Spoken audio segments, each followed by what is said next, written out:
Bismillahirrahmanirrahim. Alhamdulillahi Rabbil alamin. Wassalatu wassalamu ala rasulillah wa ala alihi wa ashabihi ajma'in. Одан кейін иншалла және де бір Алланың елшісі саллаллаху алейхи уассаламның сүннетімен бөліскім келіп отыр. Алайда өкінішке орай қазіргі таңда бұл сүннетті көп адам орындамайды және бұл сүннет ұмытылып кеткен сүннет деп айтсақ та болады. Өйткені адамдар өзінің жеке басын ойлап және де ақыретін ұмытып, мынау дүниеге беріліп кеткен себепті өзара бауырластықты және бауырлардың арасындағы сүйіспеншілік, махаббатты ұмытып кеткен себепті осы мына жерде бірнеше хадиспен бөліскім келіп отыр. Муаз ибн Джабал радиаллаху анху айтады, бірде Алланың елшісі саллаллаху алейхи уассалам менің қолымды ұстап, я Муаз, сені қатты жақсы көремін, сен әрбір намаздан соң мына дұғаны айтуды ұмытпа деп аманат тапсырады. Қандай дұға?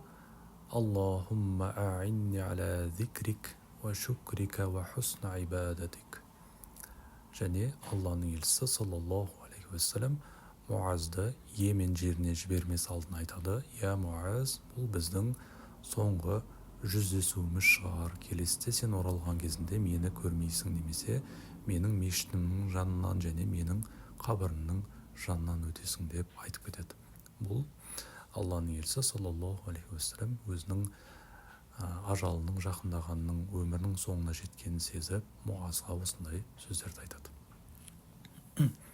Енді бұрынғы сапарлар расында ұзақ болатын адамдар сапарға шыққан кезінде жаяу немесе жылқы, түйе тәрізді көліктермен шығатын және олардың сапарлары бірнеше айға, бірнеше жылға созылатын. Енді қазіргі таңда Аллах тағала альхамдулилля бізге бұл істі жеңілдеткен. Қазіргі таңда түрлі мүмкіндіктер, түрлі көліктер бар. Адам өзінің ыңғайына, жағдайына қарап сол көлікпен қалаған жер шарына жетіп алып және де өзінің жұмыстарын аяқтап қайта орала алады және де осының барлығы қысқа уақыттың ішінде.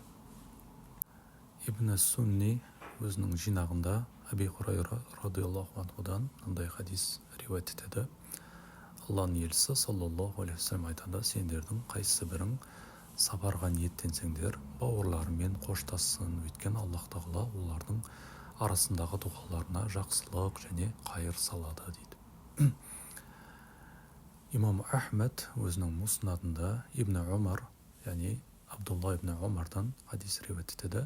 Алланың елшісі саллаллаху алейхи уассалам айтады, егер Аллахқа бір нәрсе аманат етіліп тапсырылатын болса, Аллах тағала ол аманатты сақтайды дейді. Яғни адамдар бір-бірімен қоштасып жатқан кезінде немесе бір адам сапарға шығып жататын болса, шығарып салып жатқан адам оған жақсы сөздерді айтып және мен сені Аллахқа аманат еттім деген сөздерді айтуы да бұл сүннеттен. Өйткені имам Тирмизи өзінің сунанында сахих иснадпен мынандай хадис риуаят етеді. Бір адам сапарға шыққан кезінде Абдулла ибн Умар оған мынандай сөздерді айтатын: я пәленше, мен семен бізбен Аллахтың елшісі саллаллаху алейхи уассалам қалай қоштасқан болса, мен семен солай қоштасамын деп мынандай дұғаларды айтатын. Астауди Аллаха динак ва аманатак ва хаватима амалик. Яғни дініңді, аманатыңды және істеріңнің аяқталуын мен Аллахқа тапсырдым, немесе Аллахқа тапсырамын деген сөздермен шығарып салатын. Және де имам Абу Дауд сахих иснадпен Абдулла ибн Язид аль-Хатми радиаллаху анху есімді сахабадан мынандай хадис риуаят етеді. Алланың елшісі саллаллаху алейхи уассалам әскерді бір жорыққа жіберген кезінде, әскерін шығарып салып олармен қоштасқан кезінде мынандай сөздерді айтатын: Астауди Аллаха динакум ва аманатакум ва хаватима а'маликум. Яғни көпше түрде діндеріңді, аманаттарыңды және істеріңнің аяқталуын мен Аллахқа тапсырамын деп осындай сөздермен, дұғамен шығарып салатын. Имам Тирмизи Хасан иснадпен Анас ибн Малик радиаллаху анхудан мынандай хадис риуаят етеді. Бірде Bir adam, bir sahaba Allohning elchisi sallallohu alayhi vasallamning oldiga kelib, "Ya Rasululloh, men safarga chiqqala turman. Meni chiqarib salasizmi?" deganda Allohning elchisi sallallohu alayhi vasallam unga qarab, "Zavvadakallohu taqwa", ya'ni Alloh taolo seni taqvolikqa bo'lesin, nemisi Alloh taolo sagan taqvolik bersin deb aytadi. Sonda janagi odam, "Ya Allohning elchisi, tag'i qo'sasizmi?" dedi uning ustidan. Sonda Allohning elchisi "G'afara zambak" dedi, ya'ni Alloh taolo sening günahingni kechirsin.